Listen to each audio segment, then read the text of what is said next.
Perjalanan hidup seorang Sri Sultan Hamengkubuwono I di Kesultanan Mataram pada tahun 1755 sampai tahun 1792. Dikenal dengan nama Pangeran Mangkubumi, beliau pendiri dan pembangun Keraton Yogyakarta. Beliau lahir pada tanggal 5 Agustus tahun 1717 dengan nama Bendara Raden Mas Sujono.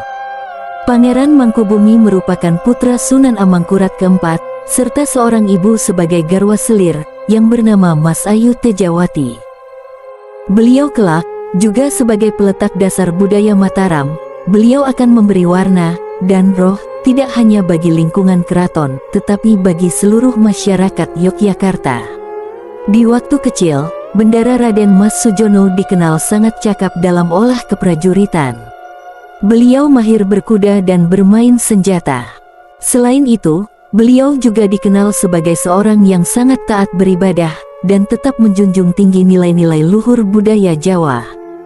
Pada tanggal 27 November tahun 1730 paman beliau yang bernama Mangkubumi meninggal dunia.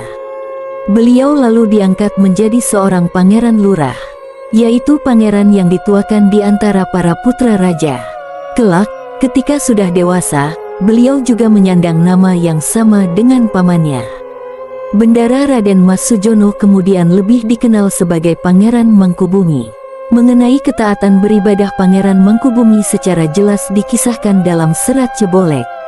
Sosok beliau digambarkan mengenai kebiasaan beliau yang sering berpuasa Senin Kamis, sholat 5 waktu dan juga mengaji Al-Quran. Dalam serat ini pula dikisahkan bahwa beliau gemar mengembara dan mengadakan pendekatan dengan masyarakat, serta memberikan pertolongan kepada yang lemah. Sifat beliau ini menghasilkan kesetiaan yang mendalam di antara para pengikutnya. Pada tahun 1746, beliau melakukan perlawanan serta mengangkat senjata melawan kesewenang-wenangan Konsi Dagang Belanda Verenigde Oost-Indische Compagnie atau VOC. Pangeran Mangkubumi memiliki pengikut sebanyak 3.000 prajurit. Pada tahun 1747 jumlahnya meningkat pesat menjadi 13.000 prajurit, di mana diantaranya terdapat 2.500 prajurit berkuda. Kesetiaan dan kesediaan pengikut yang mengikuti beliau ini kemudian meluas hingga ke masyarakat umum pada tahun 1750. Pada tahun 1740 adalah masa-masa berat bagi bumi Mataram. Pemberontakan merajalela, dimulai dengan geger Pacina yang dipimpin oleh Sunan Kuning dibantu Pangeran Sambernyawa, hingga gerakan-gerakan sporadis yang dipimpin oleh Pangeran Sambernyawa sendiri pada hari-hari selanjutnya. Akibatnya keraton harus berpindah dari Kartasura ke Surakarta pada tanggal 17 Februari tahun 1745. Untuk memadamkan pemberontakan Sambernyawa, Raja Mataram saat itu Susuhunan Pakubuwono II, mengadakan sayembara yang disambut dan dimenangkan oleh Pangeran Mangkubumi. Pangeran Mangkubumi kemudian bermaksud untuk mengendalikan pesisir utara Jawa sebagai langkah strategis mengurangi pengaruh VOC di bumi Mataram. Akan tetapi, akibat pengkhianatan dan kecurangan yang dilakukan oleh Patih Pringgoloyo yang didukung VOC, langkah Pangeran Mangkubumi menemui jalan buntu. Atas dasar peristiwa tersebut, Pangeran Mangkubumi kemudian memutuskan untuk keluar dari lingkup istana dan memulai serangan terbuka terhadap VOC. Keputusan tersebut menuai dukungan dari Pangeran Sambernyawa. Bersama Sambernyawa, Pangeran Mangkubumi berhasil membebaskan beberapa daerah dari cengkeraman VOC. Di sisi lain, pada akhir tahun 1749, kondisi kesehatan Pakubuwono II semakin menurun. Kemudian Belanda memanfaatkan kondisi ini, sehingga pada tanggal 16 Desember tahun 1749 muncul traktat yang berisi penyerahan kerajaan Mataram seluruhnya kepada pemerintah Belanda. Hanya berselang beberapa hari setelah itu, Pakubuwono II wafat. Setelah itu beliau kemudian digantikan oleh putranya Pakubuwono III yang bergelar Pangeran Mangkubumi. Mengetahui adanya kesepakatan tersebut, maka Pangeran Mangkubumi serta Sambernyawa semakin sengit melakukan perlawanan terhadap pasukan penjajah Belanda. Akibat perlawanan tersebut, berhasil membuat garis depan pasukan Belanda terdesak, sehingga menimbulkan banyak korban jiwa bagi kedua belah pihak. Hanya dalam hitungan bulan, hampir seluruh wilayah kerajaan Mataram yang sempat dikuasai Belanda, berhasil direbut kembali dan sudah berada di bawah kekuasaan Pangeran Mangkubumi. Kegagalan menghadapi perjuangan Pangeran Mangkubumi ini mengakibatkan gubernur pemerintah Belanda di wilayah Jawa Utara, Baron van Hohendorff, mengundurkan diri. Selain itu, Gubernur Jenderal Baron van Imhoff yang berkedudukan di Batavia juga turut merasakan tekanan atas kekalahan tersebut. Baron van Imhoff jatuh sakit hingga akhirnya meninggal dunia. Kemudian, tampuk kepemimpinan Gubernur Jawa Utara yang berkedudukan di Semarang diserahkan kepada Nicholas Harting.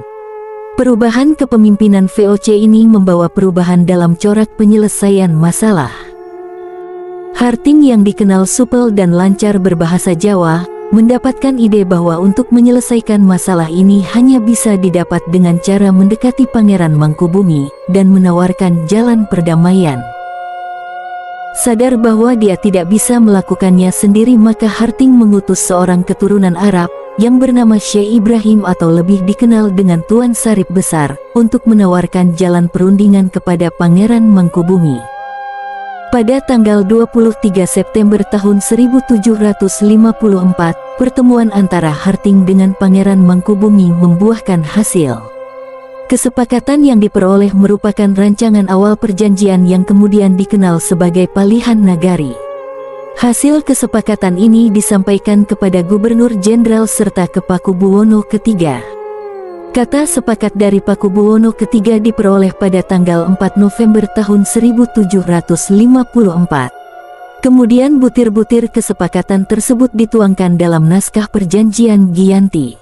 Puncaknya pada tanggal 13 Februari tahun 1755, perjanjian Giyanti ditandatangani oleh pihak-pihak terkait. Dengan ditandatanganinya perjanjian tersebut, babak awal Kesultanan Yogyakarta dimulai. Pada hari Kamis, tanggal 13 Maret tahun 1755 atau tanggal 29 Jumadil awal 1680 Masehi. Pangeran Mangkubumi dinobatkan sebagai Raja pertama Ngayogyakarta Hadiningrat dengan gelar Sri Sultan Hamengkubuwono I. Kesultanan Mataram Ngayogyakarta Hadiningrat. Dalam babat Nitik Ngayogya, digambarkan mengenai kebijaksanaan dan kearifan Sultan Hamengkubuwono I. Juga disebutkan mengenai kecerdasan beliau terkait ilmu tata kota dan arsitektur.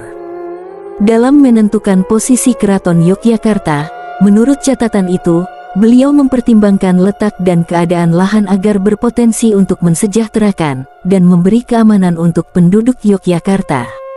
Keraton Yogyakarta yang berdiri kokoh hingga saat ini menempati posisi yang sangat strategis.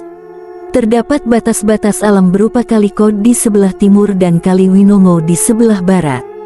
Di sebelah utara dibatasi oleh Gunung Merapi, sementara di selatan berbatasan dengan pantai Laut Selatan. Arsitektural Keraton Yogyakarta sendiri sepenuhnya dirancang oleh Sri Sultan Hamengkubuwono I, yang juga merupakan arsitek Keraton Surakarta. Tidak hanya tata ruang dan bangunannya, semua hiasan bahkan tumbuh-tumbuhan yang ditanam di kompleks keraton dirancang sedemikian rupa sehingga memiliki nilai filosofis dan spiritual yang tinggi. Selain kompleks keraton, Sri Sultan Hamengkubuwono juga membangun kompleks Istana Air Taman Sari. Atas hasil karya serta karakter kuat Sri Sultan Hamengkubuwono I, sejarawan menjuluki beliau sebagai A Great Builder. Gelar ini sejajar dengan gelar Sultan Agung.